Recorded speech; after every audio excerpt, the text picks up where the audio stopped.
أعوذ بالله من الشيطان الرجيم. بسم الله الرحمن الرحيم. ولا تتمنوا ما فضل الله به بعضكم على بعض للرجال نصيب مما اكتسبوا وللنساء نصيب مما اكتسبن واسألوا الله من فضله إن الله كان بكل شيء عليما. صدق اللہ العظیم. 5واں پارہ سورہ نساء آیت نمبر 32. اس آیت میں اللہ تبارک و تعالی نے یہ بات سمجھائی ہے کہ انسانوں کو جو خوبیاں، صفات اور کمالات عطا ہوئے ہیں وہ دو طرح کے ہیں. ایک تو وہ ہیں جن میں اللہ تعالی کا اپنا انتخاب اور اختیار ہے، بندے کو اس میں کوئی دخل نہیں. جیسے کسی کا مرد ہونا، کسی کا عورت ہونا، یہ انسان کے اپنے اختیار میں نہیں ہے. کسی کی رنگت کا سفید ہونا، کسی کا سانولا ہونا، یہ انسان کے اختیار میں نہیں ہے. کسی کے قد کا چھوٹا ہونا، کسی کے قد کا بڑا ہونا، چہرے کے نقوش کا جاذب نظر ہونا یا غیر جاذب نظر ہونا، یہ سب چیزیں انسان کے اختیار سے باہر ہیں. اور دوسرے وہ خصوصیات اور کمالات جو انسان کوئی اپنی محنت سے حاصل کر لیتا ہے. کوئی محنت کرتا ہے تو علم حاصل کر لیتا ہے، سیکھ لیتا ہے. کوئی کسی فن کو سیکھ لیتا ہے، کوئی اس میں تجربہ حاصل کر لیتا ہے. تو ہمارے ہاں یہ ہوتا ہے کہ لوگ دوسروں کے کمالات پر حسد میں مبتلا ہو جاتے ہیں. کسی کے کاروبار چمک اٹھتا ہے، یا کسی کی صحت اچھی ہے، کسی کا رنگ روپ اچھا ہے، کسی کو رشتہ اچھی جگہ ہو گیا ہے، کسی کو امتحان میں بڑی کامیابی مل گئی ہے، تو لوگ حسد میں مبتلا ہو جاتے ہیں اور پھر اس کو نیچے دکھانے کی کوشش کرتے ہیں، اس کی ٹانگیں کھینچنے کی کوشش کرتے ہیں، حتیٰ کہ بعض لوگ اس کے خلاف جادو ٹونے تک بھی کر لیتے ہیں.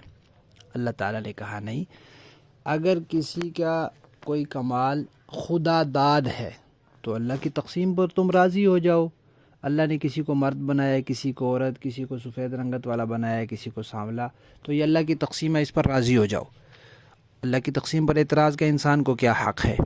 اور اگر وہ اس کا اپنی محنت سے حاصل کیا ہوا کمال ہے تو بجائے اس کی ٹانگیں کھینچنے کے تم خود محنت کرو. اللہ تعالیٰ کسی کی محنت کو ضائع نہیں کرتے. جب آپ محنت کریں گے، اللہ سے مدد مانگیں گے، اللہ تعالیٰ فضل فرمائیں گے اور آپ کو بھی اللہ تعالیٰ نصیب فرما دیں گے. بسم اللہ الرحمن الرحیم. نحمدہ ونصلی علی رسولہ الکریم. اما بعد.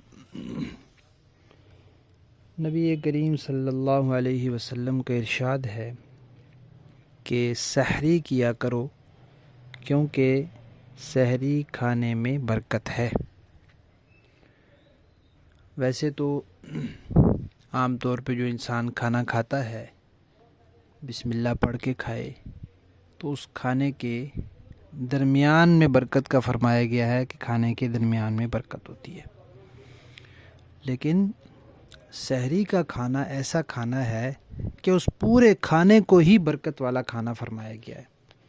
ایک صحابی کہتے ہیں کہ نبی کریم صلی اللہ علیہ وسلم نے مجھے رمضان میں فرمایا، سحری کے لیے بلایا تو فرمایا کہ آؤ برکت والے کھانے کی طرف آؤ.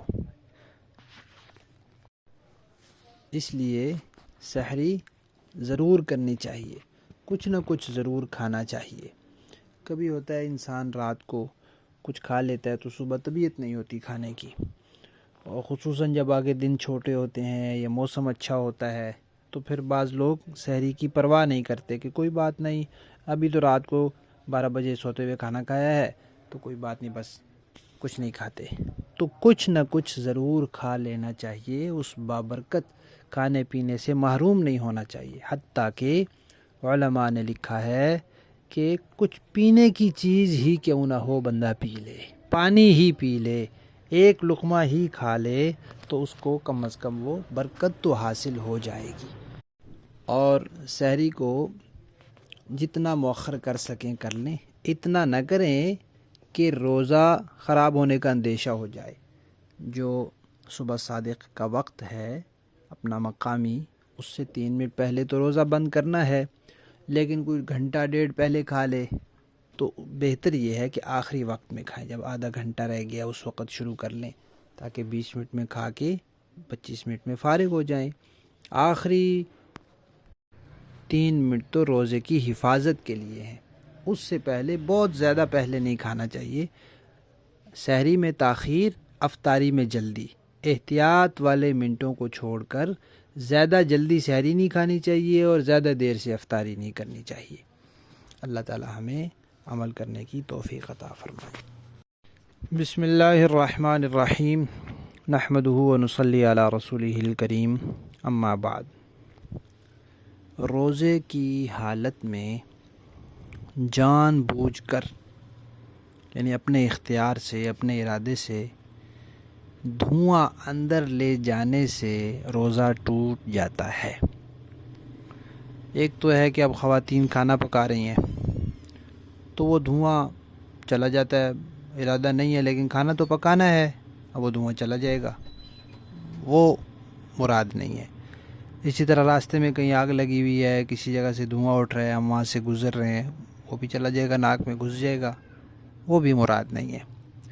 کسی نے خوشبو لگائی ہوئی تھی، اگربتی جلائی ہوئی تھی، یا وہ جو دوسری دھنی والی خوشبو ہوتی ہے، آج کل اس کے بجلی والے سٹینڈ ہوتے ہیں، اس پر وہ جلا دیتے ہیں تو وہ دھواں اس کا اڑ رہا ہوتا ہے، تو وہ آپ کے ارادہ کیے بغیر ایسے ہی چلا گیا، تو وہ بھی مراد نہیں ہے۔ آپ نے اگر اپنے ارادے سے دھواں لیا، اگربتی جلائی، خود آپ نے اگربتی جلائی ہے اور اس کا دھواں آپ لے رہے ہیں، لطف آ رہا جی، بڑی خوشبو آ رہی ہے، تو اس طرح جب آپ نے اس کا دھواں کھینچا تو آپ کا روزہ ٹوٹ جائے گا۔ اسی طرح آپ نے خوشبو جلائی، جی واہ جی واہ، بڑی شاندار عود ہے، اس کی وہ جلائی اور آپ اس سے لطف لے رہے ہیں، بڑی زبردست آ رہی ہے، وہ زبردست تو آ رہی ہے لیکن روزہ اس سے ٹوٹ جائے گا۔ اس سے یہ مسئلہ بھی معلوم ہو گیا کہ روزے کی حالت میں جو بیماری کی وجہ سے بھاپ لی جاتی ہے، بھاپ کے ذریعے علاج ہوتا ہے، اور سٹیمر ہوتا ہے بھاپ والا، یا ویسے آگ پہ کوئی چیز گرم کر کے پتیلے وغیرہ میں تو اس سے بھاپ لیتے ہیں، تو وہ بھاپ لینے سے بھی روزہ ٹوٹ جائے گا۔ اسی طرح وہ جو مشین ہوتی ہے جس کو نیبولائزر کہتے ہیں، اس کے ذریعے جو دھواں اور وہ دوائی وغیرہ ناک میں جاتی ہے، اس سے بھی روزہ ٹوٹ جاتا ہے۔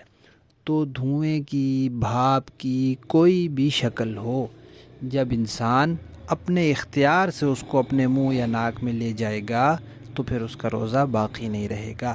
روزے کی حالت میں ان چیزوں سے احتیاط کرنی چاہیے، لیکن جو کوئی اپنے اختیار سے نہیں کیا، بلا اختیار ہی ہے، تو وہ معاف ہے شریعت کی طرف سے۔